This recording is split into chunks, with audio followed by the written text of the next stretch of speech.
Pourquoi 9 experts de la survie sortiraient-ils pieds nus dans la neige par moins 30 degrés? Ils ne fuyaient pas le froid, ils fuyaient quelque chose de pire. Ce que vous voyez, c'est la seule photo de leur tente, découverte le 26 février 1959 sur les pentes du Kolatsiarl, une montagne russe surnommée la montagne de la mort. À l'intérieur, leurs affaires, leur nourriture, tout est intact, mais la tente est lacérée de l'intérieur, comme si une force invisible les avait poussés à s'enfuir en pleine nuit dans le blizzard glacial de l'Oural. C'est le début de l'affaire du col Dyatlov, l'un des mystères les plus terrifiants et les plus débattus de l'histoire soviétique. 9 randonneurs expérimentés, jeunes et pleins de vie, partis pour une expédition qui devait être un exploit sportif.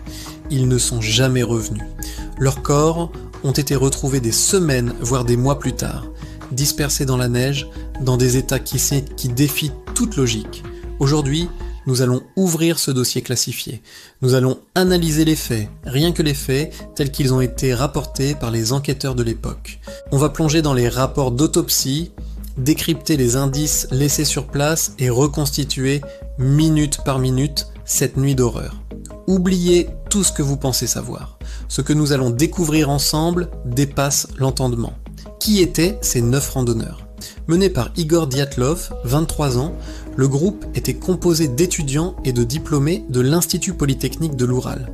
C'étaient des sportifs aguerris, des alpinistes de catégorie 3, le plus haut niveau de certification soviétique pour ce genre d'expédition. Ils n'étaient pas des amateurs.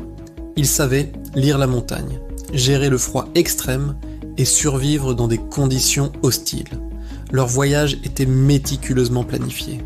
Leurs journaux de bord, retrouvés dans la tente, décrivent une atmosphère joyeuse et une progression sans encombre jusqu'à la veille du drame. Le 1er février, ils installent leur campement sur le versant de la montagne. Une erreur selon certains, car le lieu est exposé au vent, mais était-ce vraiment une erreur ou un choix délibéré? Leur dernière photo, prise ce soir-là, les montre en train de monter la tente, souriant. Rien ne laisse présager la panique qui allait s'emparer d'eux quelques heures plus tard. Quand les sauveteurs arrivent sur les lieux, 3 semaines après la date prévue de leur retour, le spectacle est déroutant.